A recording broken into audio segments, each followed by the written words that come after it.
Imagine a peace deal that was supposed to end a brutal, decade-long war. Now imagine it collapsing in less time than a weekend. We're diving into the story of Syria's 48-hour peace, a historic agreement that didn't just fail, it actually lit the fuse for an even bigger explosion. 48 hours. That's it.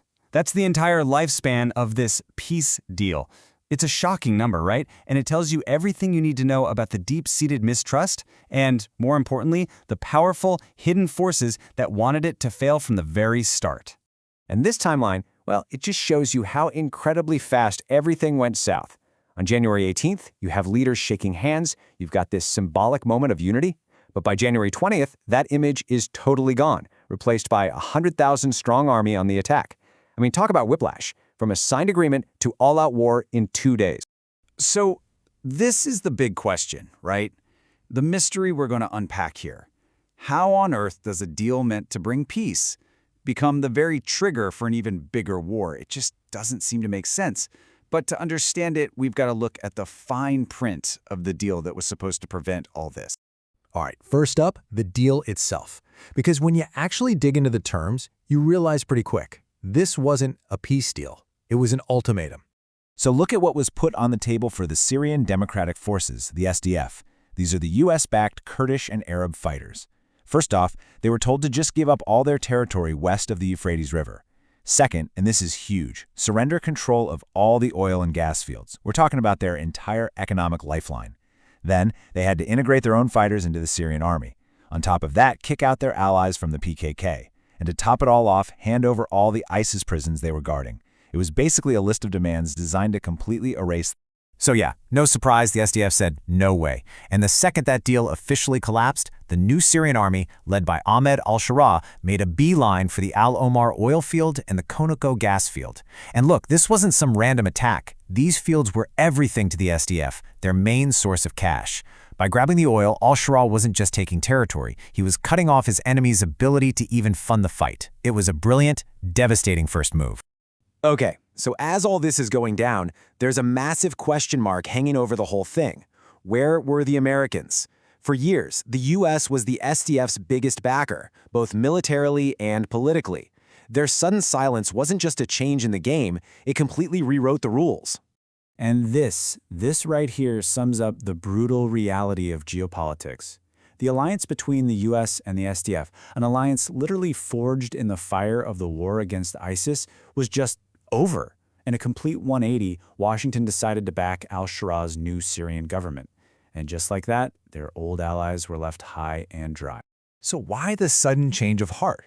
Well, it boils down to pure strategic calculation. The US saw al-Sharaa as a much better bet for their long-term goals. And here's the big one.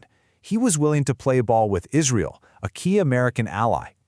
With the main fight against ISIS basically over, the SDF, who were once crucial heroes, were suddenly politically disposable. But, you know, getting abandoned by the US was only part of the problem. The SDF wasn't just getting hammered from the outside. The whole thing was falling apart from the inside out. They were losing the support of the very people they were supposed to be governing. Al-Sharaa, on the other hand, played an absolute masterclass in politics here. He didn't just use force. He came in and offered the Kurdish population everything they'd been fighting for: full Syrian citizenship, making their language official in schools, and recognizing them as a core part of the nation. He was basically saying, hey, why fight me for a separate state when you can have everything you want right here as part of a new Syria? And this whole strategy worked so well because, frankly, the SDF had made some huge mistakes. While al-Sharaa was making all these promises, the SDF was busy alienating its own people.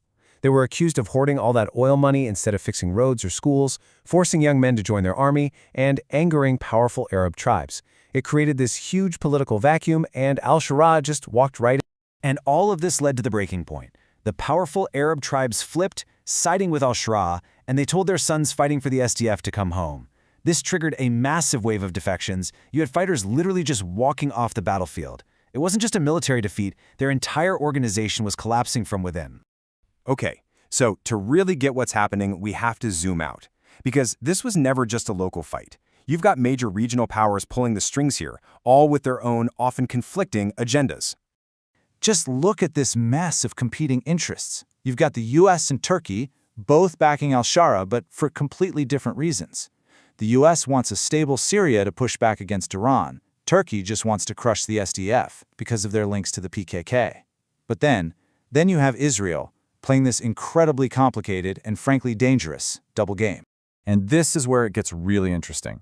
Israel had just signed a major deal with al-Shara's new government. So why on earth would you publicly back the new government while secretly arming the guys fighting them? The answer tells you everything about what they really want for the region. So the collapse of this 48-hour peace deal has left Syria at a terrifying crossroads, and the consequences are already hitting hard. A long, drawn-out war might be good for outside powers who want influence, but for the Syrian people on the ground, the cost is just immense. I want you to think about this number, 1,500. That's how many ISIS fighters are estimated to have just walked out of the al-Sharaa prison while their SDF guards were pulled away to go fight this new war.